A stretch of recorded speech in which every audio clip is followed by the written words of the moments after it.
हे hi everyone, स्वागत है आपका प्रिपेयर विद यस में।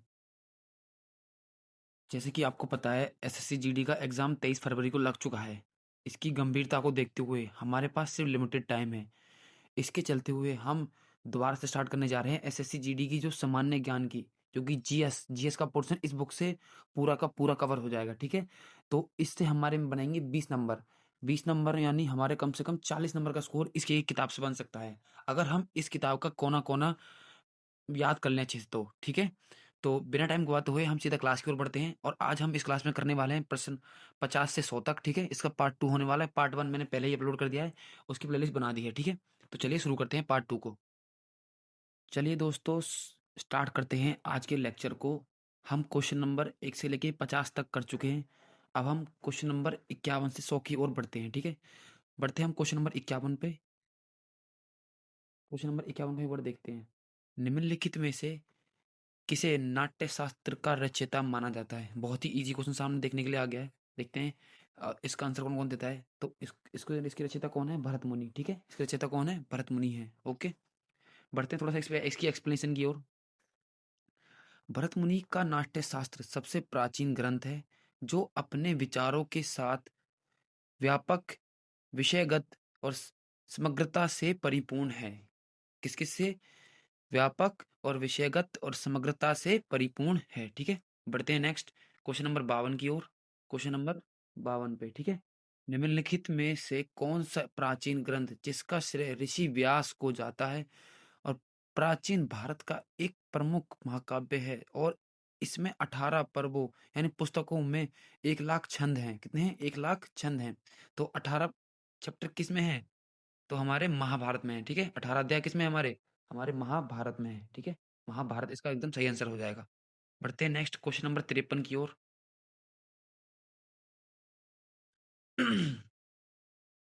ऋग्वेद के मंत्रों के समूह को डैश कहते हैं? क्या कहते हैं? ऋग्वेद के मंत्रों के समूह को सूक्त कहते हैं। क्या कहते हैं? सूक्त कहते हैं। ठीक है, सूक्त कहा जाता है। ठीक है, और ऋग्वेद में कितने सूक्त हैं? 1028 सूक्त हैं। ठीक है, हाँ ये देखिए आ गया, क्वेश्चन आ गया। ऋग्वेद के मंत्रों के समूह को सूक्त कहते हैं और इसके अंतर्गत 1028 सूक्त आते हैं। ठीक है, मार्क करने वाली बात है, इंपॉर्टेंट मार्क कर लीजिए। चलिए नेक्स्ट बढ़ते हैं आगे। क्वेश्चन नंबर 54 की ओर बढ़ते हैं। हम जल्दी जल्दी इसको समाप्त कर देंगे। ठीक है, लेकिन बहुत जल्दी भी नहीं। निम्नलिखित में से कौन सा वेद मुख्य रूप से बुरी आत्माओं और बीमारियों को दूर करने के लिए जादुई मंत्रों एवं आकर्षण का संग्रह है? तो बुरी आत्माओं और जादुई मंत्रों के लिए किस क्या, अगर आपने पढ़ा होगा थोड़ा बहुत भी तो आप बता दोगे। इसका अथर्ववेद आंसर है। क्या है इसका आंसर? अथर्ववेद है। ठीक है, अब एक बार बाकी जो वेद हैं उनके बारे में थोड़ी जानकारी ले लेते हैं। ऋग्वेद एक ऐसा वेद है जो ऋचाओं में बद्ध है। ठीक है, किसी में ऋचाओं में वृद्ध है। ठीक है, अभी हमने जाना था ऋग्वेद में कितनी, अभी हम ऊपर ये लाइन अभी पढ़ के आए हैं। ठीक है, यजुर्वेद में यज्ञ यज्ञ के नियमों अथवा विधानों का संकलन मिलता है। इस वेद को कर्मकांडीय वेद भी कहा जाता है। किसी क्या कहा जाता है? कर्मकांडीय वेद भी कहा जाता है। इसे मार्क कर लीजिए, बहुत इंपॉर्टेंट बात है। सामवेद में यज्ञों के अवसरों पर गाए जाने वाले मंत्रों का संग्रह है। इस वेद को भारतीय संगीत का जनक भी कहा जाता है। क्या कहा जाता है? भारतीय संगीत का जनक कहा जाता है। ठीक है, संगीत वर्ड जहां मिलेगा उसे आप सामवेद लगा दीजिए। सामवेद साथ संगीत। ठीक है, संगीत वर्ड आपको जहां मिले वहां सामवेद लगा देना आंख बंद करके। चलिए नेक्स्ट बढ़ते हैं। अथर्ववेद में ब्रह्मा ज्ञान, धर्म, समाज निष्ठा, औषधि उपयोग, रोग निवारण, जादू टोना, तंत्र व मंत्र इत्यादि अनेक महत्वपूर्ण विषयों का वर्णन है। इसमें से इंपॉर्टेंट मार्क करिए। एक तो है इसमें जादू टोना, रोग निवारण और औषधि उद्यान, और यह है तंत्र मंत्र। ठीक है, ये इंपॉर्टेंट मार्क करिए। ठीक है, और अथर्ववेद में क्या क्या है? ब्रह्मा ज्ञान, धर्म, समाज निष्ठा, औषधि उपयोग, रोग निवारण, जादू व टोना, तंत्र व मंत्र और इत्यादि अनेक महत्वपूर्ण विषय वर्णन है। ठीक है, बढ़ते हैं क्वेश्चन नंबर 55 की ओर। प्रसिद्ध कृति अर्थशास्त्र का श्रेय निम्नलिखित में से किस प्राचीन भारतीय विद्वान को, रणनीतिकार को जाता है? ठीक है, पढ़ते हैं किसके ऊपर जाता है। तो ये जाता है हमारा चाणक्य को। ठीक है, चाणक्य को जाता है। आई होप यहाँ तक की बात आपको क्लियर होगी। किसको गया? चाणक्य को जाता है। ठीक है, अब कुछ प्रमुख रचनाएं और प्रमुख रचनाकार देख लेते हैं। ठीक है, रामायण किसने लिखी है? सबको पता है, वाल्मीकि। वाल्मीकि ने लिखी है। ठीक है, अष्टाध्यायी पाणिनि ने, अष्टाध्यायी पाणिनि। ठीक है, मालविका मालविकाग्निमित्रम, मालविकाग्निमित्रम कालिदास, ठीक है। ये सारी तो बहुत ईज़ी है, मतलब ये तो बहुत बेसिक सी रचनाएँ हैं, ठीक है। इनको तो फिंगर टिप्स आपको पहले से ही फिंगर टिप्स रखना है इन सबको। बढ़ते हैं क्वेश्चन नंबर 56 की ओर। एक प्रसिद्ध नाटक अभिज्ञान शाकुंतलम निम्नलिखित में से किस शख्सियत द्वारा लिखा गया है? किसके द्वारा? कालिदास के द्वारा लिखा गया। ये भी बहुत बेसिक क्वेश्चन है, ठीक है। इसको भी याद रखना है, बहुत बेसिक है। ये सारे जितने भी आ रहे हैं बेसिक हैं, ठीक है। अब हम कुछ और प्रमुख देख लेते हैं, प्रमुख रचनाएँ। मुद्रा राक्षस विशाखा दत्त, ठीक है। मुद्रा राक्षस विशाखा दत्त द्वारा, याद रखिए, मुद्रा राक्षस विशाखा दत्त, ठीक है। देवी चंद्रगुप्तम विशाखा दत्त, देवी चंद्रगुप्तम विशाखा दत्त, ठीक है। ऋतु संहार कालिदास, ऋतु संहार कालिदास, ठीक है। कुमार संभवम कालिदास, मेघदूत कालिदास, ठीक है। और रघुवंश कालिदास, ठीक है। रघुवंश कालिदास, ठीक है, ओके। रघुवंश कालिदास, ठीक है। विक्रमोर्वशियम, ठीक है, कालिदास, विक्रमोर्वशियम कालिदास, ठीक है। अब एक नोट देखता है, नोट पढ़ लेते हैं, एक नोट मिला है हमें देखने के लिए, नोट देखते हैं नोट क्या है, एक बार नोट पढ़ लेते हैं। नोट, अश्वघोष बुद्धचरित के लेखक हैं और कल्हड़ राजतरंगिणी के लेखक हैं। और राजतरंगिणी क्या है? इसमें कश्मीर के राजाओं का इतिहास है। क्या है इसमें? कश्मीर के राजाओं का इतिहास है, ठीक है। इतनी चीज याद रखनी है दिमाग में, ओके। बढ़ते हैं क्वेश्चन नंबर 57 की ओर, ठीक है। कौटिल्य ने कौटिल्य ने निम्नलिखित में से कौन सी पुस्तक लिखी थी? बहुत इजी क्वेश्चन, बेसिक सा क्वेश्चन। अर्थशास्त्र के रचयिता कौन है? कौटिल्य है, ठीक है। कौटिल्य जिन्हें चाणक्य भी कहा जाता है, ठीक है। नेक्स्ट बढ़ते हैं इसकी एक्सप्लेनेशन की ओर। अर्थशास्त्र की रचना चंद्रगुप्त मौर्य के प्रधानमंत्री कौटिल्य ने की थी। यहाँ से एक इंपॉर्टेंट बात निकल के आई है कि चंद्रगुप्त मौर्य के प्रधानमंत्री कौन थे? कौटिल्य थे, ठीक है। प्रधानमंत्री मीन्स उनके अध्यक्ष, ठीक है, जिन्होंने इनको इसको सिखाया था युद्ध करना, ठीक है। और इसमें चंद्रगुप्त मौर्य की शासन व्यवस्था पर पर्याप्त प्रकाश डाला है, ठीक है। ये जो अर्थशास्त्र की बुक है, ये इकोनॉमिक्स से रिलेटेड नहीं है, ये किससे है? ये शासन से रिलेटेड है, ठीक है। शासन से रिलेटेड है, ठीक है। बहुत सारे लोगों को लगता है कि ये अर्थशास्त्र किताब का नाम है तो ये इकोनॉमिक्स से रिलेटेड है, नहीं, ये शासन से रिलेटेड है, ठीक है। बढ़ते हैं नेक्स्ट क्वेश्चन नंबर 58 की ओर। ब्राह्मीर की रचना पंच सिद्धांतिका डैश खगोलिक सिद्धांतों से संबंधित है। किसने? पांच सिद्धांत, खगोलिक सिद्धांत से संबंधित है, ठीक है। ये एस्ट्रोनॉमी की किताब है, ठीक है। एस्ट्रोनॉमी आप थोड़ा जो जानते होंगे उनको पता होगा, ठीक है। इसकी थोड़ी एक्सप्लेनेशन देख लें। ब्राह्मी की अन्य रचनाएं लघु जातक और बृहत संहिता और भ्रता जातक, ठीक है। भ्रत जातक, ठीक है, याद रखनी है। इनकी बहुत इंपॉर्टेंट ये इस रचना है, इनको बहुत जरूर याद रखना है, ठीक है। लघु जातक और बृहत संहिता और भ्रत जातक, ठीक है, ये याद रखनी थी। नेक्स्ट पढ़ते हैं क्वेश्चन नंबर 59 की ओर। महाजनपद काल में सामान्यतः फसल का कितना भाग राज्य द्वारा कर के रूप में वसूला जाता था? ठीक है, महाजनपद काल में जब हमारे 16 महाजनपद थे, फसल का कितना भाग, यानी फसल का कितना भाग राज्य द्वारा कर के रूप में वसूला जाता था? मतलब कितना, मतलब टैक्स देना पड़ता था उसके ऊपर, ठीक है। फसल की कितनी फसल टैक्स में देनी पड़ती थी उसके बदले, ठीक है। अगर याद रखेंगे तो कितना देना पड़ता था? 1/6 हिस्सा, ठीक है। एक बटे 1/6 हिस्सा हमको कर के रूप में देना पड़ता था, ठीक है। महाजनपदों की कुल संख्या 16 थी, जो मैंने आपको पहले बता दिया। इनका उल्लेख बौद्ध ग्रंथ अंगुत्तर निकाय में, ठीक है। किसमें? अंगुत्तर निकाय में। ये क्वेश्चन बहुत इंपॉर्टेंट बन सकता है। जो 16 जनपद महाजनपदों की जानकारी है वो कहाँ मिलती है? बौद्ध धर्म का एक ग्रंथ है अंगुत्तर निकाय, उसके अंदर मिलती है, ठीक है। और हमारे महाजनपद कितने थे? 16 थे, ठीक है। एवं जैन ग्रंथ भगवती सूत्र में मिलती है, और जैन धर्म से भगवती सूत्र और बौद्ध धर्म से अंगुत्तर निकाय, ठीक है। याद रखना है, ये याद रखना है, ठीक है, ठीक है। नेक्स्ट बढ़ते हैं क्वेश्चन नंबर 60 की ओर। इस वीडियो को आप 2 बार भी देख लेंगे तो आपकी ये 50-50 क्वेश्चन 3 दिन में आराम से बन जाएँगे। मेरी देखने के बाद तुरंत आपको रिवाइज़ मारना है। जैसे कि आप अगर इन चीज़ों को कल पे टालेंगे, तो आपको ये चीज़ें धीरे-धीरे मतलब बैकएंड से निकलनी स्टार्ट हो जाएँगी। तो अब क्या करना है, जैसे ही क्लास लेते हैं, उसके बाद 1-2 मिनट का ब्रेक लीजिए, फिर उन्हें रीड कर लीजिए। 50 रीड कर लीजिए, फिर उसके बाद अगले दिन जब आप रीड करोगे, तो आपको कम से कम 80% आपके दिमाग में घुस चुका होगा, ठीक है। बढ़ते हैं नेक्स्ट, इसलिए मैं चीज़ों को बहुत बार रिपीट कर देता हूँ आपके लिए। बढ़ते हैं क्वेश्चन नंबर 60 की ओर। बौद्ध ग्रंथ के अनुसार 6ठी से 4ठी शताब्दी ईसा पूर्व के दौरान कितने कुलीन गणराज्यों या साम्राज्यों, जिन्हें महाजनपद कहा जाता था, ने प्राचीन भारत पर शासन किया था? कितने ने किया था? 16 ने, ठीक है। याद रखना है, कितने? 16 ने। अब इन 16 को हम याद कर लेते हैं और देख लेते हैं 16 कौन कौन से थे, ठीक है। अगर देख लेते हैं, ठीक है। काशी की थी पांचाल, ठीक है। ये ये महाजनपद है, ये महाजनपद है। ठीक है, और ये इनकी राजधानी है, ठीक है, ये राजधानी है, ठीक है, याद रखना है, इतना डिफरेंस याद रखना है। अब पढ़ते हैं। काशी, काशी की राजधानी पंचाल थी, काशी महाचल जनपद था, ठीक है। कौशल और कौशल, और इसकी आती चेदी, ठीक है, इसकी क्या आती चेदी, ठीक है, इसकी क्या आती चेदी, कौशल चेदी, ठीक है। कंबोज, अस्मक, ठीक है। अब अस्मक, अस्मक को हम रेट करेंगे अस्म से। अस्म क्या होता है? घोड़ा। अगर घोड़े पे हमें वजन, घोड़े पे वजन लाते लाते हैं बहुत सारे लोग, मतलब आप एग्जाम्पल वैसे तो गधे पे लाते हैं, लेकिन आप घोड़ा मान लीजिए, घोड़े वजन लाते हैं, तो उस वजन को घटाने के क्या करेंगे? कंबोज, ठीक है, कंबोज, ठीक है, कंबोज, ठीक है। और क्रू की राजधानी क्या थी? अवंती, क्रू अवंती, क्रू अवंती, ठीक है। मल अंग, ठीक है, मल अंग, मट्टी लग जाती है किस पे? अंग पे, हमारे अंग पे लगती है मट्टी, ठीक है। नेक्स्ट पढ़ते हैं। मत्स्य बज्जी, मत्स्य की क्या थी? बज्जी थी राजधानी, ठीक है, मत्स्य की बज्जी थी। मगध की क्या थी? मगध का क्या था? वत्स था, मगध का वत्स, मगध का वत्स, ठीक है। सूरसेन की गांधार, सूरसेन की गांधार, सूरसेन की क्या थी? गांधार थी, ठीक है। एक बार मैं दोबारा याद कराता हूँ, क्विक रिवीजन करा देता हूँ। काशी की पांचाल, कौशल की चेदी, कंबोज की अस्मक, कुरु की अवंती, मल्ल की अंग, मत्स्य की बज्जी, मगध की वत्स और सूरसेन की गांधार, ठीक है। आई होप यहाँ तक चीज क्लियर होगी। बढ़ते हैं नेक्स्ट क्वेश्चन नंबर 61 की ओर। सिकंदर ने किस वर्ष भारत पर आक्रमण किया था? बहुत इंपॉर्टेंट क्वेश्चन। 1600, 326 ईसा पूर्व में, ठीक है, 326 ईसा पूर्व में इसने आक्रमण किया था। अब कुछ इंपॉर्टेंट बात देख लेते हैं इससे यूनानी शासक सिकंदर का भारत पर आक्रमण 326 ईसा पूर्व में हुआ था, इंपॉर्टेंट मार्क कर लेंगे। सिकंदर के पिता का नाम फिलिपींस द्वितीय था, इंपॉर्टेंट मार्क कर लेंगे। सिकंदर के गुरु अरस्तु थे, इंपॉर्टेंट मार्क कर लेंगे। और अरस्तु के गुरु प्लेटो थे, ठीक है।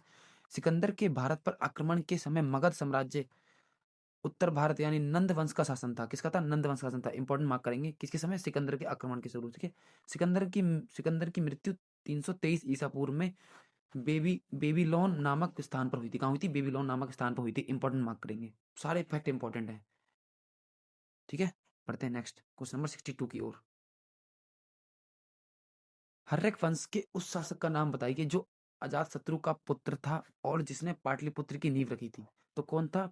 उदयन था, ठीक है, उदयन था। हर्यक वंश के बारे में आपको एक रिलेट बात बताना चाहता हूँ।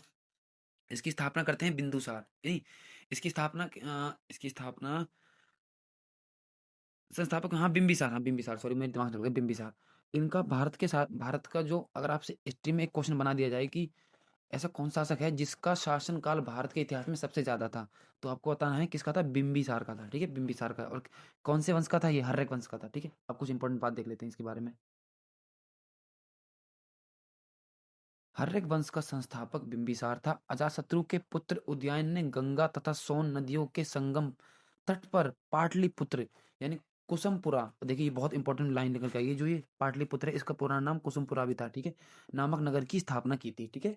पाटलिपुत्र कुसुमपुरा नामक स्थान की, नामक नगर की स्थापना किसने की थी? अगर ये क्वेश्चन पूछ लिया जाए तो इसमें से कम 80% बच्चे तो ऐसे छट जाएंगे, कम से कम 20% लोगों को ये बात पता होगी। चलिए नेक्स्ट बढ़ते हैं क्वेश्चन नंबर 63 की ओर, ठीक है। धीरे धीरे बड़े इत्मीनान से हम इस चीज को खत्म कर लेंगे। राजगृह कई वर्षों तक मगध की राजधानी रहा। बाद में राजधानी को डैश में स्थानांतरित कर दिया गया। पहले जो राजगृह था, राजगृह से राजधानी कहाँ पहुंचा दी? पाटलिपुत्र में पहुंचा दी। अगर आपने थोड़ी बेसिक हिस्ट्री पढ़ रखी है तो आपको ये सब चीज पता होंगी, ठीक है। तो राजधानी कहाँ? पाटलिपुत्र पहुंचा दी थी। हमें बस इसमें याद रखना है, कॉमन फैक्ट को हमें याद रखना है, हमें ऐसे याद रखना है, हमें एक्स्ट्रा ऑर्डिनरी जो इसमें चीजें बताई गई हैं वो हमें याद करनी है, ठीक है। मगध प्राचीन भारत के 16 महाजनपदों में से एक था। इसकी मूल स्थिति मूलतः दक्षिण बिहार के क्षेत्र में थी। कहाँ थी? दक्षिण बिहार के क्षेत्र में थी, ठीक है। प्रारंभ में इसकी राजधानी गिरिब्रज यानी राजगृह थी। तत्पश्चात इसकी राजधानी पाटलिपुत्र थी। जिसको भी नहीं पता था, ऊपर का क्वेश्चन समझ नहीं आया था, तो उसकी एक्सप्लेनेशन कितनी अच्छी दे रखी है, इसको आप यहाँ से रिलेट कर सकते हैं और याद कर सकते हैं। पहले क्या थी मगध की राजधानी? गिरिब्रज, उसके बाद क्या हुई? पाटलिपुत्र, ठीक है।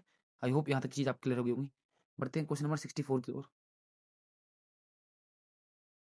निम्नलिखित में से कौन सा बज्जी महाजनपद की राजधानी थी? तो अभी मैंने आपको बता दिया बज्जी महाजनपद की राजधानी कौन सी थी? वैशाली थी। कौन सी थी? वैशाली थी।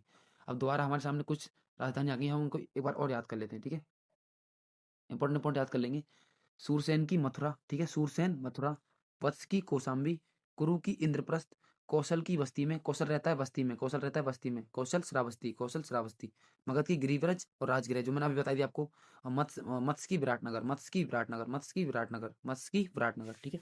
आई होप चीज आपको क्लियर हुई होंगी। बढ़ते हैं, बढ़ते हैं नेक्स्ट क्वेश्चन नंबर 65 की ओर, ठीक है। निम्नलिखित में से कौन सा 16 महाजनपदों में से एक नहीं है, एक नहीं था, ठीक है? तो इनमें क्रू भी था, ठीक है? अंग भी था, कौशल रहता है बस्ती में, ठीक है? और कामपुर कामरूप कामरूप नहीं था, ठीक है? ये गलत हो जाएगा, कामरूप नहीं था, ठीक है? अब इसकी एक्सप्लेनेशन को देख लेते हैं एक बार। महाजनपदों की संख्या 16 थी, बता चुका हूँ। इन महाजनपदों का उल्लेख बौद्ध ग्रंथ के अंगुत्तर निकाय में और जैन धर्म के भगवती सूत्र में हम पढ़ चुके हैं ये चीज। 16 महाजनपद अंग, मगध, काशी, वत्स, वज्जी, कौशल, अवंती, मल्ल, पांचाल, चेदी, क्रू, मत्स्य, कंबोज, सूरसेन, अस्मक और गांधार, ठीक है? अंग, मल्ल, काशी, वत्स, वज्जी, कौशल, अवंती, मल्ल, पांचाल, चेदी, क्रू, मत्स्य, कंबोज, सूरसेन, अस्मक और गांधार, ठीक है? आई होप यहाँ तक चीज आप क्लियर हो गई होंगी। चलिए नेक्स्ट बढ़ते हैं क्वेश्चन नंबर 66 की ओर। वर्धमान महावीर जैन धर्म के अंतिम और 10वें यानी 24वें तीर्थंकर थे। कितने थे? 24वें तीर्थंकर थे। बेसिक सी बात है, याद रखनी है, ठीक है? अब इनके बारे में कुछ और एक्स्ट्रा इन्फॉर्मेशन। जैन धर्म के प्रथम तीर्थंकर कौन थे? ऋषभ देव थे, याद रखना है। 22वें थे अरष्टिनेमी, ठीक, अरष्टिनेमी थे। और 23वें थे पार्श्वनाथ। और 24वें मैंने आपको बता दिया अभी, महावीर स्वामी, ठीक है? बढ़ते नेक्स्ट 67 की ओर। गौतम बुद्ध ने बौद्ध के लिए अपना रास्ता खोजने का फैसला किया और बिहार के बोध गया में डैश के पेड़ के नीचे कई दिनों तक ध्यान किया। किसका पेड़ था? बताएंगे, कमेंट में बताएंगे, तब तक मैं निकालता हूँ। किसका? पीपल के पेड़ के नीचे, ठीक है? पीपल के पेड़ के नीचे, ठीक है? और यहाँ से बहुत सारी चीज इंपॉर्टेंट चीज निकल जाएंगी यहाँ से हमारे सामने। किसका पेड़ था? पीपल का पेड़ था। किसका? पीपल का पेड़, ठीक है? अब यहाँ से हमारे सामने बहुत सारी चीज इंपॉर्टेंट निकल के आएंगी। इन चीजों को आपको फिंगर टिप्स करना है आप, ठीक है? जैसे ही कोई पूछे, सोचना नहीं है, सीधा आंसर। फिंगर टिप्स मतलब फिंगर टिप्स। इनका जन्म का साइन माना जाता है कमल और सांड को। किसको? कमल और सांड को। ज्ञान पीपल, क्योंकि इन्होंने पीपल के नीचे ध्यान लगाना स्टार्ट किया था। और गृह त्याग को घोड़ा, गृह त्याग को घोड़ा, क्योंकि ये घोड़े पे घोड़े की सवारी, मतलब इनके जो मतलब जो इनके नौकर थे वो घोड़ा चला रहे थे, उस पर बैठे थे, ठीक है? रथ पे बैठ के ये बाहर निकले थे जब वहां से ये वापस कभी घर नहीं आए। और निर्वाण क्या है? इनका पद चिन्ह है, ठीक है? निर्वाण का पद चिन्ह है। और मृत्यु यानी जिसको महापरिनिर्वाण कहते हैं, वो है इनकी स्तूप, ठीक है? स्तूप, अगर स्तूप वर्ड पूछा जाए किससे रिलेटेड है, तो ये सिर्फ बौद्ध धर्म से रिलेटेड है, ठीक है? स्तूप वर्ड सिर्फ बौद्ध धर्म से रिलेटेड है, क्योंकि स्तूप सिर्फ बौद्ध धर्म में ही बनाए जाते हैं, ठीक है? अब एक नोट पढ़ लेते हैं, यहाँ पर नोट लिखा हुआ है, नोट पढ़ लेते हैं एक बार।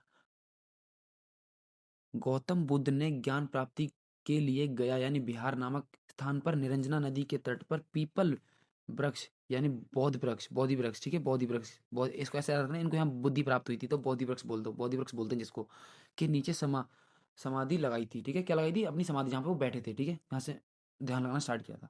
नेक्स्ट पढ़ते हैं 68 की ओर। गौतम बुद्ध ने अपनी शिक्षा सामान्य सामान्य लोगों की डैश भाषा में दी थी। गौतम बुद्ध ने अपनी शिक्षा सामान्य लोगों की डैश भाषा में दी थी। किसमें? पाली भाषा में दी थी, ठीक है? अपनी शिक्षा किसमें दी थी? पाली भाषा में दी थी, ठीक है? नेक्स्ट पढ़ते हैं, इसकी एक्सप्लेनेशन देख लेते हैं एक बार।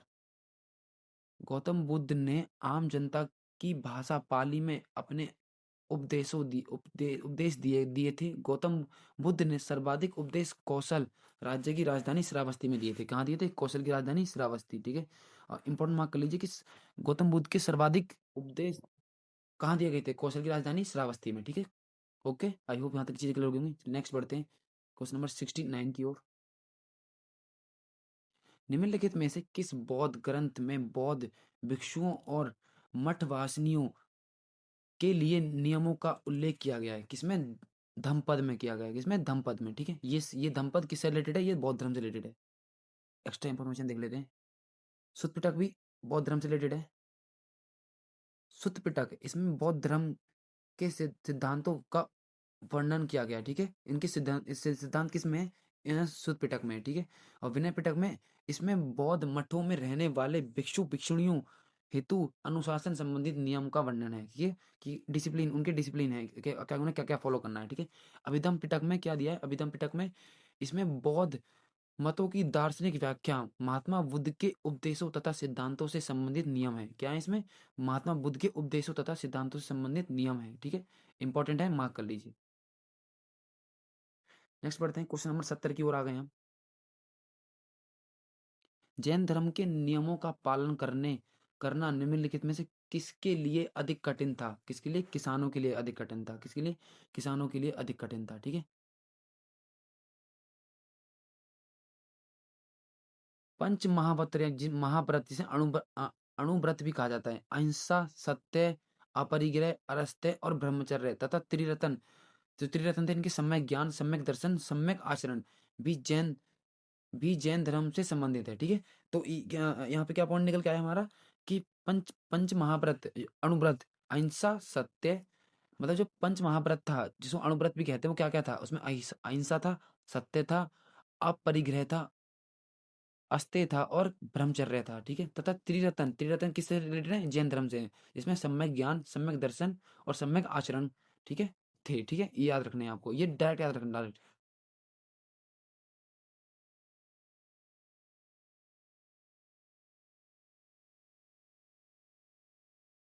जैन धर्म में 10 लक्षण तथा 7 शील व्रतों का उल्लेख है। कितने? 10 लक्षण तथा 7 शील व्रतों का उल्लेख है, ठीक है? याद रखना है आपको ये पॉइंट।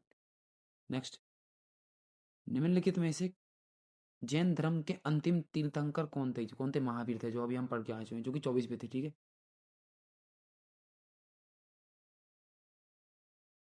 जैन धर्म के 24वें अंतिम तीर्थंकर महावीर थे। जैन धर्म के 23वें पार्श्वनाथ थे, अभी बढ़ चुके हैं। 22वें थे अरष्टनेमी और 21वें थे नेमिनाथ और द्वितीय तीर्थंकर थे अजीतनाथ और जैन धर्म के प्रथम तीर्थंकर थे ऋषभदेव, जिसे कि आदिनाथ, जिन्हें आदिनाथ भी कहा जाता है। क्या जाता है? आदिनाथ भी कहा जाता है। आई होप यहाँ तक की चीजें क्लियर हो गई होंगी। नेक्स्ट बढ़ते हैं 72 की ओर। बुद्ध साक्यगढ़ नामक एक छोटे गढ़ से संबंधित थे, ठीक है? वो जो बुद्ध थे वो कहाँ से थे? साक्यगढ़ नामक एक छोटे गढ़ से संबंधित थे, ठीक है? संबंधित थे और डैश और एक डैश थे, क्या थे? एक क्षत्रिय थे। क्षत्रिय कौन होते हैं? जो जिनका कार्य होता है युद्ध करना, ठीक है? तो ये गौतम बुद्ध क्या थे? क्षत्रिय थे, ठीक है? याद रखनी है। बुद्ध शाक्य गण से संबंधित एवं एक क्षेत्रीय क्षत्रिय थे। इनके पिता सुद्धोधन कपिल वस्तु के शाक्यों के गढ़ राजा थे, ठीक है? कहाँ के थे? कपिल वस्तु के शाक्यों के गढ़ राजा थे, ठीक है? होप यहाँ तक की चीजें क्लियर हो गई होंगी। बढ़ते हैं क्वेश्चन नंबर 73 की ओर। भगवान महावीर ने डैश वर्ष की आयु में घर छोड़ दिया और ज्ञान की तलाश में वे एक वन में रहने लगे। 30 वर्ष की अवस्था में, ठीक है? घर कब छोड़ा था? 30 वर्ष की आयु में घर छोड़ा था, ठीक है? अब कुछ इंपॉर्टेंट पॉइंट देख लेते हैं। भगवान महावीर से संबंधित महत्वपूर्ण तथ्य। इनका जन्म कुंडग्राम वैशाली में हुआ था, जो कि बिहार में है, ठीक है? पिता का नाम सिद्धार्थ था और माता का नाम त्रिशला था। पत्नी का नाम यशोदा था। पुत्री का नाम प्रियदर्शनी था। दामाद का नाम जमाली था। और मृत्यु हुई है इनकी पावापुरी, जो कि राजगिरी है, वो बिहार में, ठीक है? जन्म भी बिहार में और मृत्यु भी बिहार में, ठीक है? और गृह त्याग, एक सेकेंड, गृह त्याग 30 वर्ष की आयु में बड़े भाई नंदीवर्धन की आज्ञा से, ठीक है? आज्ञा लेके गए थे अपने बड़े भाई नंदीवर्धन की आज्ञा, ठीक है? और ज्ञान प्राप्ति इन्हें 30 वर्ष की अवस्था में गृह त्याग के पश्चात 12 वर्ष की कठोर तपस्या के बाद 42 वर्ष की अवस्था में रजुपालिका नदी तट के नीचे साल वृक्ष के नीचे जम्ब्रिक ग्राम में ज्ञान प्राप्त हुआ था, ठीक है? और इसी और मैं बोल दूं, बुद्ध को कहाँ हुआ था? पीपल के वृक्ष के नीचे। किसके नीचे? पीपल के वृक्ष के नीचे। और इन्हें साल वृक्ष के नीचे, किनके पीछे? साल वृक्ष के नीचे। आई होप यहाँ तक की चीजें क्लियर हो गई होंगी। बढ़ते क्वेश्चन नंबर 74 की ओर। बोध गया एक महत्वपूर्ण बौद्ध तीर्थस्थल क्यों है, ठीक है? अभी इसके बारे में जानते हैं। यहाँ गौतम बुद्ध का जन्म हुआ था। यहाँ गौतम बुद्ध को ज्ञान प्राप्त हुआ था। देखते हैं आगे क्या है इसमें और क्या है। गौतम बुद्ध ने ज्ञान प्राप्त करने के बाद यहाँ अपना पहला उपदेश दिया था। नहीं, पहला उपदेश तो सारनाथ में दिया था। और यहाँ यहाँ गौतम बुद्ध को महापरिनिर्वाण प्राप्त हुआ था। नहीं, ये भी गलत है। तो यहाँ गौतम बुद्ध को ज्ञान प्राप्त हुआ था। क्या हुआ था? यहाँ पर गौतम बुद्ध को ज्ञान प्राप्त हुआ था, ठीक है? हमने इनके बारे में कुछ इंपॉर्टेंट लाइन देख लेते हैं। बोध गया में गौतम बुद्ध को ज्ञान की प्राप्ति हुई थी। इनका जन्म 563 ईसा पूर्व में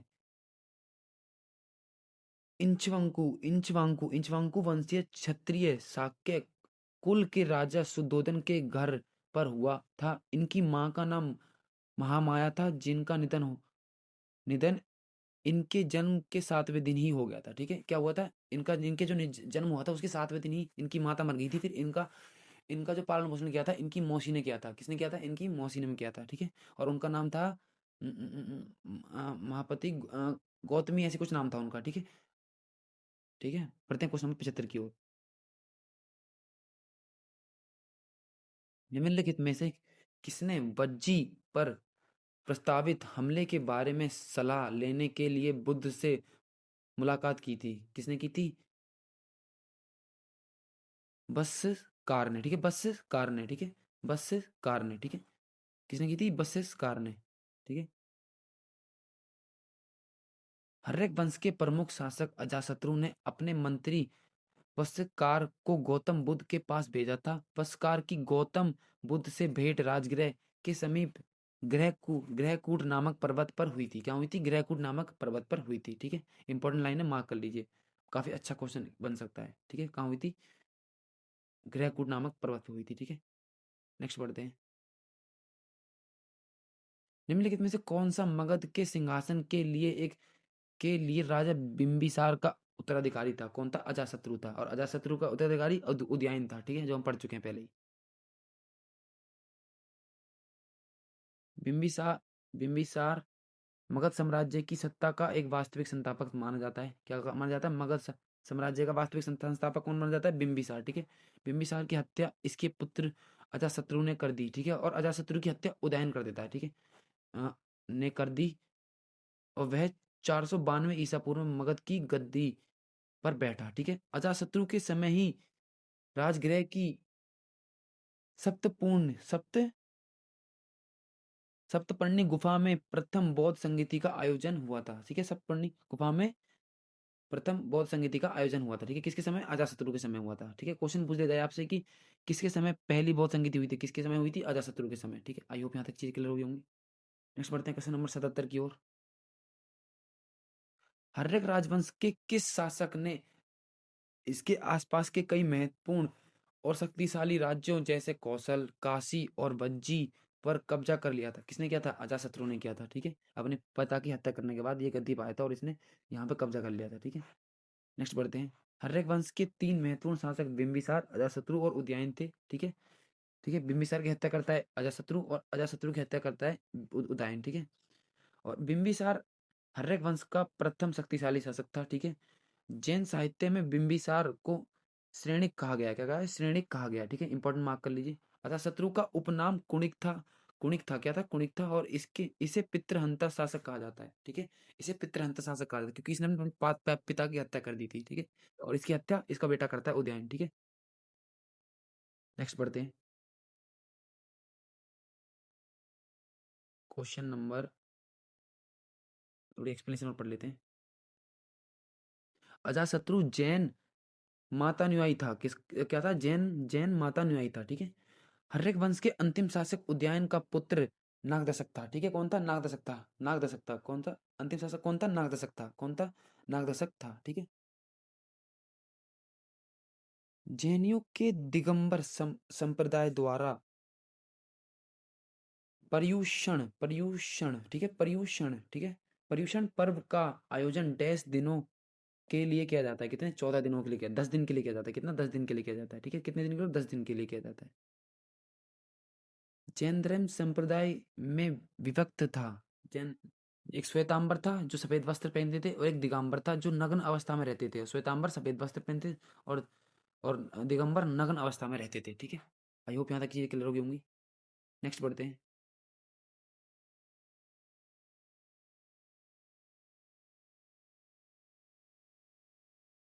प्रसिद्ध पुस्तक अर्थशास्त्र हमें बताती है कि मौर्य काल के दौरान उत्तर पश्चिमी कंबलों का कंबलों और डैश अपने सोने एवं कीमती पत्थरों के लिए महत्वपूर्ण था। क्या था? दक्षिण भारत था, ठीक है? दक्षिण भारत था, ठीक है? दक्षिण भारत था, ठीक है? आई होप यहाँ तक क्लियर हो। अर्थशास्त्र के लेखक कौटिल्य, जो कि चाणक्य बहुत बार कर चुके हैं। अर्थशास्त्र प्राचीन भारतीय राजनीति का एक महत्वपूर्ण ग्रंथ था। अर्थशास्त्र में मौर्य प्रशासन संबंधित विभिन्न जानकारियों पर प्रकाशन डाला गया है, ठीक है? ये चीज हम काफी बार रिपीट कर चुके हैं। नेक्स्ट पढ़ते हैं क्वेश्चन नंबर 80 की ओर। निम्नलिखित में से कौन सा मौर्यकालीन शिलालेख वर्तमान भारत में स्थित नहीं है? कौन सा नहीं? कांधार। कांधार कहाँ है? पाकिस्तान में है। कांधार पाकिस्तान में है, ठीक है। कुछ इसकी एक्सप्लेनेशन पढ़ते हैं आप। मौर्य सम्राट अशोक ने बृहत शिलालेखों की संख्या 14 थी। कितनी थी? बृहत शिलालेखों की संख्या कितनी थी? 14 थी, ठीक है। और कलसी शिलालेख देहरादून उत्तराखंड और गिरनार शिलालेख जूनागढ़ गुजरात एवं मस्की शिलालेख रायचूर कर्नाटक से प्राप्त हुए हैं। इनको याद कर लीजिए, बहुत इंपॉर्टेंट है। इसके जो कुछ इंपॉर्टेंट शिलालेख हैं उनको याद कर लीजिए, ठीक है। एक तो आपको करना है कलसी शिलालेख जो कि देहरादून उत्तराखंड में, एक गिरनार गिरनार शिलालेख जूनागढ़ गुजरात में, एक जहाँ आपको गिरवर्ड दिख जाए ना, कहीं भी दिख जाए, पॉलिटी में, हिस्ट्री में, जियोग्राफी में, स्टैटिक में, कहीं भी दिख जाए, आपको गिरवर्ड से आप रिलेट करना, गुजरात ही रहता है इसका आंसर। गिर गिर से गुजरात ही रहता है, ठीक है। बहुत सारी चीज़ें आप अब इसको जब आप पढ़ोगे तो मुझसे आप रिलेट करोगे, जब एक बार आप पढ़ना अभी, ठीक है। ओके, पढ़ते हैं नेक्स्ट। याद कर लेना इनको, है ना। नेक्स्ट नेक्स्ट पढ़ते हैं 81 क्वेश्चन की ओर। एक सेकेंड, 81। मौर्य साम्राज्य की राजधानी क्या थी? पाटलिपुत्र थी। क्या थी? पाटलिपुत्र थी, ठीक है। पढ़ते हैं नेक्स्ट। मौर्य साम्राज्य की मौर्य साम्राज्य की मौर्य साम्राज्य के संस्थापक चंद्रगुप्त मौर्य थे, ठीक है। और राजधानी पाटलिपुत्र थी। और मौर्य साम्राज्य का शासनकाल क्या था? 322 से 185 ईसा पूर्व। 322 से 122 ईसा पूर्व, ठीक है। इंपॉर्टेंट मार्क करेंगे, इंपॉर्टेंट मार्क करेंगे और इंपॉर्टेंट मार्क करेंगे, ठीक है। नेक्स्ट। विष्णु विष्णु पुराण के अनुसार चंद्रगुप्त मौर्य की माता कौन थी? माता कौन थी? नंदराज की पत्नी थी। नंद राजा की पत्नी, ठीक है। नंद राजा की पत्नी। और मूर मूर एक शिकारी की पुत्री। मूर एक शिकारी की पुत्री कौन थी? मूर एक शिकारी की पुत्री थी, ठीक है। और ये किसके अनुसार है? विष्णु पुराण के अनुसार है। विष्णु पुराण के अनुसार है। एक बार इसकी एक्सप्लेनेशन पढ़ते हैं, फिर हम वो चीज़ें और अच्छे से क्लियर हो जाएंगी। एक्सप्लेनेशन तक आप वेट किया करिए। ऐसे नहीं है क्वेश्चन पढ़ने के बाद आपको लग रहा है कुछ समझ नहीं आ रहा है। जब हम एक्सप्लेनेशन पढ़ते हैं तो हमें बहुत सारी चीज़ें पता चल जाती हैं, ठीक है। पढ़ते हैं एक बार। विष्णु पुराण के अनुसार चंद्रगुप्त मौर्य की माता का नाम मूर था, जिसका संस्कृत में अर्थ है मौर्य, ठीक है। और चंद्रगुप्त मौर्य मौर्य वंश का प्रथम राजा एवं संस्थापक था। चंद्रगुप्त मौर्य ने 322 ईसा पूर्व से 298 ईसा पूर्व तक शासन किया था। इंपॉर्टेंट मार्क करेंगे, वेरी इंपॉर्टेंट। इसका शासनकाल से क्वेश्चन पूछा ही जाता है, ठीक है। यूनानी शासक सेल्यूकस निकेटर की पुत्री हेलेना का विवाह चंद्रगुप्त मौर्य से हुआ था। किससे? किसका? पुत्री हेलेना। हेलेना का विवाह चंद्रगुप्त मौर्य से किसके? यूनान के शासक सेल्यूकस निकेटर, ठीक है। नेक्स्ट बढ़ते हैं क्वेश्चन नंबर 83 की ओर। निम्नलिखित में से कौन सा मौर्यकालीन पुरातात्विक स्थल लकड़ी के कटघरा के अवशेषों से संबंधित है? किसे बोलते हैं? बुलंदी बाग। किसको? बुलंदी बाग को, ठीक है। किसे? बुलंदी बाग को। निम्नलिखित में से कौन सा मौर्यकालीन पुरातात्विक स्थल लकड़ी के कटघरा के अवशेषों से संबंधित है? कौन सा? बुलंदी बाग है, ठीक है। अब एक्सप्लेनेशन पढ़ते हैं, हमें चीजें बहुत सारी और चीज अच्छे से क्लियर हो जाएंगी। बुलंदी बाग पाटलिपुत्र के पुरातात्विक स्थल है का एक क्षेत्र है। पटना पटना के समीप बुलंदी बाग एवं कुम्हर कुम्हरार कुम्ह कुम्हरार में की गई खुदाई कुम्हरार में की गई खुदाई में लकड़ी के विशाल भवनों के अवशेष प्राप्त हुए हैं, ठीक है। बुलंदी बाग में मौर्य सम्राट चंद्रगुप्त मौर्य के लकड़ी से निर्मित भव्य महल के भग्नावशेष खुदाई में प्राप्त हुए हैं। क्या हुए हैं? भग्नावशेष खुदाई में प्राप्त हुए हैं, ठीक है। मिसलेनियस डाटा से आप याद कर लीजिएगा। बढ़ते हैं क्वेश्चन नंबर 84 की ओर। मौर्य साम्राज्य का अंतिम शासक निम्नलिखित में से कौन था? कौन था? बृहद्रथ था। कौन था? बृहद्रथ था, ठीक है। बढ़ते हैं इसकी एक्सप्लेनेशन की ओर। वर्ष 185 ईसा में अंतिम शासक बृहद्रथ था, ठीक है। की हत्या इसके पिता इसके उसके सेनापति पुष्यमित्र सुंग ने की थी। और इसके बाद ही सुंग वंश की स्थापना होती है, ठीक है। सुंग वंश की स्थापना हो जाती है, ठीक है। ने की थी, जिसके बाद सुंग वंश की स्थापना होती है, ठीक है। बढ़ते हैं क्वेश्चन नंबर 85 की ओर।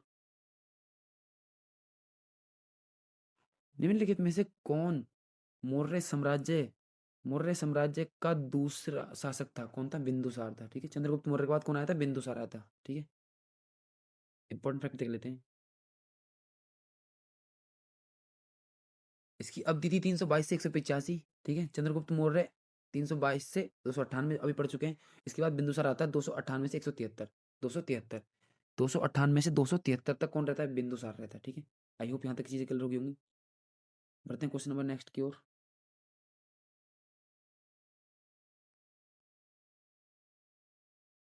अशोक के शासनकाल की अवधि 273 से 332, ये बहुत इंपॉर्टेंट है। किसी की याद होना हो आपको चंद्रगुप्त मौर्य की और अशोक की तो याद होनी चाहिए, ठीक है। और अशोक का वास्तविक राज्याभिषेक 269, 269 ईसा पूर्व में हुआ था। कब हुआ? 269 ईसा पूर्व में हुआ था, ठीक है। आई होप यहाँ तक चीजें क्लियर हो गई होंगी। चलिए नेक्स्ट। अशोक के धम्म में भगवान की पूजा, अशोक के धम्म में भगवान की पूजा या बलिदान का प्रदर्शन डैश डैश शामिल नहीं था, मुख्य रूप में शामिल था, और जैसे एक निश्चित रूप का समर्थन किया जाता है, और के के एक भाग के रूप में शामिल था। तो क्या था? ये शामिल नहीं था, ठीक है। क्या था? ये शामिल नहीं था, ठीक है। अब एक बार एक्सप्लेनेशन पढ़ते हैं, हमको ज़्यादा चीज़ क्लियर हो जाएंगी अच्छे से इसकी। मौर्य सम्राट अशोक ने अपनी प्रजा के नैतिक उत्थान हेतु जिन नियमों की संहिता प्रस्तुत की, उसको अशोक के अभिलेखों में धम्म कहा गया, ठीक है। जो रूल बुक थी, जो इसके सेना के लिए रूल बुक थी, उसको कहा जाता है धम्म कहा जाता है, ठीक है। और अशोक की धम्म नीति का मूल सिद्धांत स्वयं नियंत्रण था। क्या था? स्वयं नियंत्रण था, ठीक है। खुद से शासन करना था, खुद से शासन करना था, ठीक है। नेक्स्ट बढ़ते हैं 87 की ओर। निम्नलिखित में से कौन सा मौर्य शासक चंद्रगुप्त मौर्य का पोता था? कौन था? अशोक था। कौन था? अशोक था, ठीक है। क्योंकि बिंदुसार आया था चंद्रगुप्त मौर्य के बाद, बिंदुसार के बाद अशोक आया था, तो ये पोता बन गया उसका, ठीक है। इंपॉर्टेंट है, मार्क कर लो। नेक्स्ट पढ़ते हैं एक्सप्लेनेशन। अशोक बिंदुसार का पुत्र एवं चंद्रगुप्त मौर्य का पोता था, तथा अशोक की माता का नाम शुभद्रांगी था। कौन? क्या था? शुभद्रांगी था, ठीक है। कट से बढ़ते हैं क्वेश्चन नंबर 88 की ओर।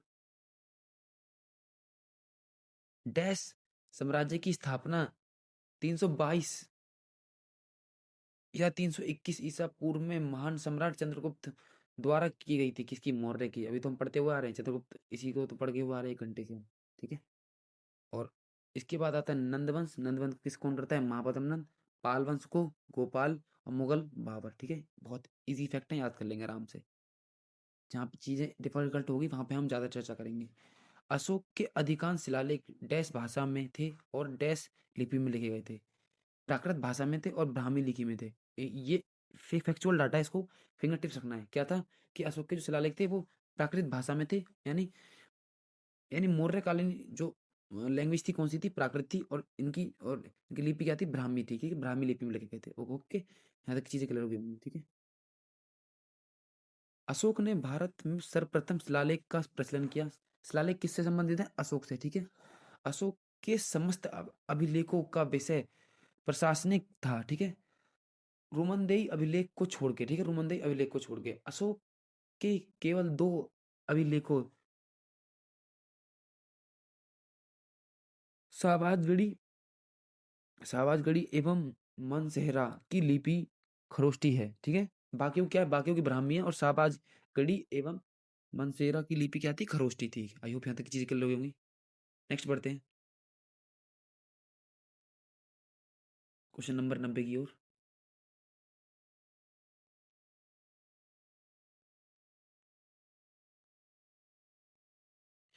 चलिए क्वेश्चन नंबर 90 से स्टार्ट करते हैं।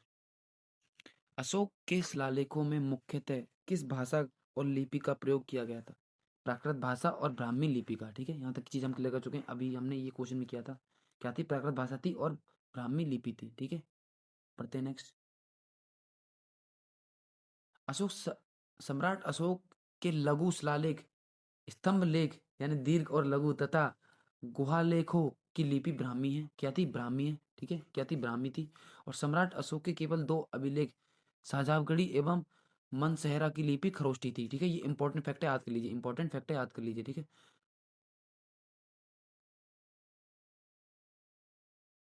वर्ष 1750 वर्ष 1750 में डिफेंस टीफेंथलर ने सर्वप्रथम दिल्ली में सम्राट अशोक के स्तंभ का पता लगाया था। किसने? किसने? 1750 में, और टीफेंथलर ने, ठीक है। कब कहाँ पे? दिल्ली में, और सर्वप्रथम अशोक के स्तंभ का पता लगाया था, ठीक है।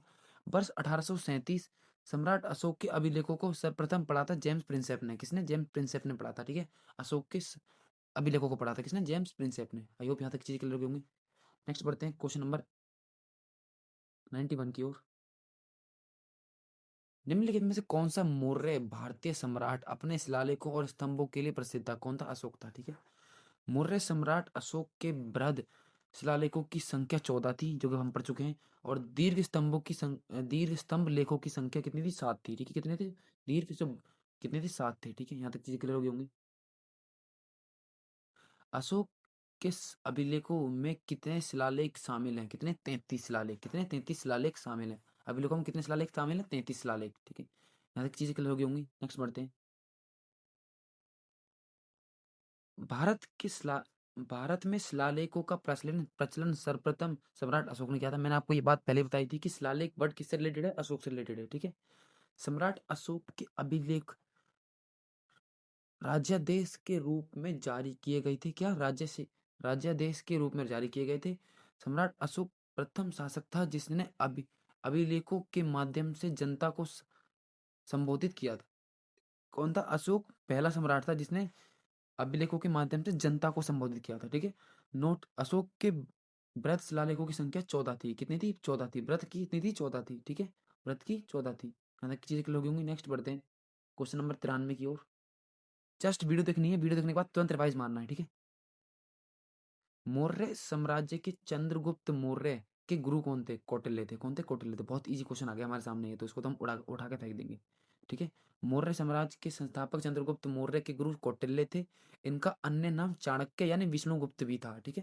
यहाँ तक चीज क्लियर होगी। नेक्स्ट बढ़ते हैं क्वेश्चन नंबर 94 की ओर। मौर्य साम्राज्य के सम्राट अशोक डैश के अनुयायी थे। किसके अनुयायी थे? बौद्ध धर्म के अनुयायी थे।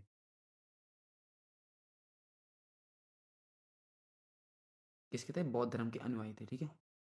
तो हमारा सही ऑप्शन क्या हो जाएगा? बौद्ध धर्म के अनुयायी थे, ठीक है।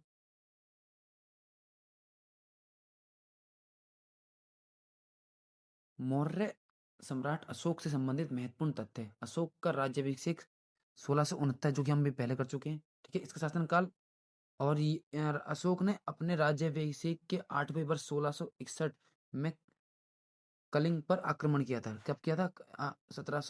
261 में, ठीक है। अशोक को देवा देवा नंद नंद प्रिय देवानंदी प्रिय प्रदसी देवताओं का प्रिय उपनाम से भी जाना जाता है। अशोक को बौद्ध धर्म की दीक्षा उपगुप्त नामक बौद्ध भिक्षु से ने दी थी। किसने दी थी? उपगुप्त ने, ठीक है। इंपॉर्टेंट बन सकता है। किससे बन सकता है? इंपॉर्टेंट बन सकता है। आई होप यहाँ तक चीजें क्लियर होंगी। नेक्स्ट, भारत में मौर्य साम्राज्य की स्थापना 322 ईसा पूर्व में हुई थी, और इसकी राजधानी पाटलिपुत्र थी, जिसे अब डैश के नाम से जाना जाता है। पटना के नाम से जानता है। पाटलिपुत्र पटना के नाम से जाना जाता है करंट में, ठीक है। 96, वह अंतिम मौर्य राजा कौन था जिसकी हत्या उसके प्रधान सेनापति ने की, जिसके परिणाम स्वरूप सुंग वंश की स्थापना हुई थी? कौन था? बृहद्रथ था, ठीक है। बृहद्रथ था, ठीक है। अंतिम मौर्य मौर्य सम्राट, ठीक है। पुष्यमित्र सुंग मौर्य वंश के अंतिम राजा बृहद्रथ के सेनापति था, ठीक है। और पुष्यमित्र सुंग ने 185 ईसा पूर्व में अंतिम मौर्य साम्राज्य बृहद्रथ की हत्या करके सुंग वंश की स्थापना की थी। क्या की थी? सुंग वंश की स्थापना की थी। यहाँ तक चीजें क्लियर होंगी। नेक्स्ट बढ़ते हैं क्वेश्चन नंबर 97 पे। निम्नलिखित में से किस मौर्य शासक ने बौद्ध धर्म के प्रचार प्रसार का बीड़ा उठाया था? किसने उठाया था? अशोक ने उठाया था, ठीक है। क्योंकि ये बौद्ध धर्म से बहुत इन्फ्लुएंस हुआ था।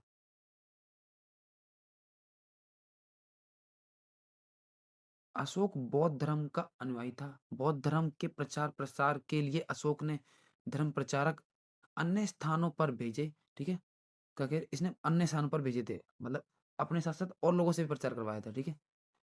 तो महाधर्म रक्षित को महाराष्ट्र में भेजा था। महेंद्र एवं संघमित्रा को श्रीलंका में, महारक्षित को यवन देश में, और सोना एवं उत्तरा को सुवर्ण भूमि पे, ठीक है। और मज मुझ मुझ मज्जिम को हिमालय पर्वतीय देश में, ठीक है, हिमालय पर्वतीय देश में, ठीक है। मज्जिम को कहाँ भेजा था? हिमालय पर्वतीय देश में, ठीक है। आई होप यहाँ तक चीज़ें क्लियर हो गई होंगी। इंपॉर्टेंट है, मार्क कर लीजिए, इन्हें याद कर लीजिए, फिंगर टिप्स रखिए इन चीज ऐसी चीज़ों को, छोटी छोटी चीज़ों को। आ, ठीक है। नेक्स्ट बढ़ते हैं। अशोक ने अपने शिलालेखों में शिलालेखों में उल्लेख किया है कि उसने राजा बनने के डैश बाद कालिंज पर विजय की प्राप्त की थी।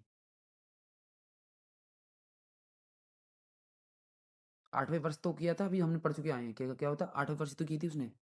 8वें वर्ष तो विजय प्राप्त की थी। अशोक के 13 शिलालेखों से कलिंग युद्ध के बारे में विस्तृत जानकारी प्राप्त होती है। अशोक ने अपने अभिषेक के 8वें वर्ष लगभग 261 ईसा पूर्व में कलिंग पर आक्रमण करके विजय प्राप्त की थी, ठीक है। क्या की थी? विजय प्राप्त की थी। आई होप यहाँ तक चीजें क्लियर हो गई होंगी। ये हम पहले पढ़ चुके हैं। आज की क्लास का सेकंड लास्ट क्वेश्चन। निम्नलिखित मौर्य सम्राटों में किसे प्रियदर्शी के नाम से जाना जाता है? किसे? अशोक को जाना जाता है प्रियदर्शी के नाम से जाना जाता है, इसको जाना जाता है, ठीक है। अशोक को सामान्यतः उसके अभिलेखों में देवनंदप्रिय प्रियदर्शी के नाम से जाना जाता है, ठीक है। ठीक है, आई होप यहाँ तक चीज क्लियर होंगी। आज की क्लास का लास्ट क्वेश्चन। निम्नलिखित में से किस राजा ने के शासन काल में सांची का महान स्तूप बनाया गया था? किसके? अशोक में, ठीक है। किसके? अशोक के, ठीक है। किसके? अशोक के, ठीक है। इसको आप ऐसे भी याद रख सकते हैं, ऐसे भी याद रख सकते हैं। मैंने बताया था आपको कि जो स्तूप होते हैं वो किससे रिलेटेड हैं? स्तूप होते हैं आपके बौद्ध धर्म से। और और और क्या बोलते हैं, और मौर्य वंश में कौन था जो सबसे ज्यादा इन्फ्लुएंस था बौद्ध धर्म से? तो कौन था? कौन था? अशोक था। तो अशोक से रिलेटेड, ठीक है। ये चीज फैक्ट अलग से याद हो गया, याद कर सकते हैं, छोटी छोटी चीजें आप याद करें। सांची का स्तूप रायसेन मध्य प्रदेश में स्थित है। एग्जामिनर अब ये नहीं पूछता कि कहाँ स्थित है, ये पूछता कौन से जिले में स्थित है। कौन से में? रायसेन जिले में, ठीक है। वर्ष 1889 में सांची के स्तूप को यूनेस्को द्वारा विश्व धरोहर स्थल घोषित किया गया था, ठीक है। यूनेस्को साइट भी है, ठीक है, एक ये कब, ठीक है। आई होप आज हम एसएससी जीडी की सामान्य अध्ययन की बुक, इसकी पीवाईक्यू के साथ इसकी कुछ इंपॉर्टेंट फैक्ट को भी देखते चले हैं, जिससे कि हमारे एसएससी जीडी में हिस्ट्री के क्वेश्चन बनने वाले एक एक क्वेश्चन को हम इस बुक के जरिए उड़ा देंगे, ठीक है। ऐसे क्वेश्चन को तो देखते उड़ा देंगे, क्योंकि इसमें डिटेल इतनी अच्छी तरीके से दी गई है, इतनी लिमिटेड डिटेल दी गई है कि एग्जामिनर इससे बाहर जा ही नहीं सकता, ठीक है। और आपको करना क्या है, मैं आपको एक स्मार्ट अप्रोच देता हूँ। मैंने भी आपकी तरफ तैयारी करी, मैं भी तैयारी कर रहा हूँ। हम लोग क्या करते हैं, ज़्यादा बिलीव करते हैं क्लास लेने पे, लेकिन क्लास लेने के साथ साथ आपको रिविजन भी करना है। जैसे आपने मेरी क्लास ले ली, या तो आप इसके बाद कोई और सब्जेक्ट पढ़ लीजिए, या तो नहीं पढ़ना है तो आप तुरंत ही इसके बाद 10 मिनट का ब्रेक लेके जो मैंने चीज़ पढ़ाई है उसको आप दो अपने अपने आप से रिवाइज करने का ट्राई कीजिए। देखिए कम से कम जब आप कल उसको एक बार और पढ़ेंगे, कम से कम 80% डाटा आपको याद हो जाएगा। फैक्चुअल डाटा आपको 80% याद हो जाएगा। फालतू में आप अगर आप धीरे धीरे क्लास लेते रहेंगे, पीछे का आपका सब बोलते रहेंगे, फिर आप दोबारा दोबारा क्लास लेंगे। इससे बढ़िया ये है कि एक बार क्लास लीजिए, फिर उसके बाद 80% डाटा आप रिवाइज कर लीजिए। फिर उसके बाद जब थोड़ा सा जब गैप बन जाए, थोड़े थोड़े दिन बन जाए, जैसे मान लिया आपके 7-8 दिन बाद हो गए, फिर एक बार और क्लास ले लीजिए, फिर एक बार और रिवीजन मार दीजिए। 50 क्वेश्चन ऐसे ऐसे बन जाएंगे। और ये 50 क्वेश्चन नहीं है, कम से कम हम कर चुके हैं एक एक एक एक क्वेश्चन में हम अगर 4 फैक्ट भी माने तो 5 चौक 20, 200 क्वेश्चन करीब हम कर चुके हैं। 50 की जगह 200 कुछ क्वेश्चन हम कर चुके हैं, ठीक है।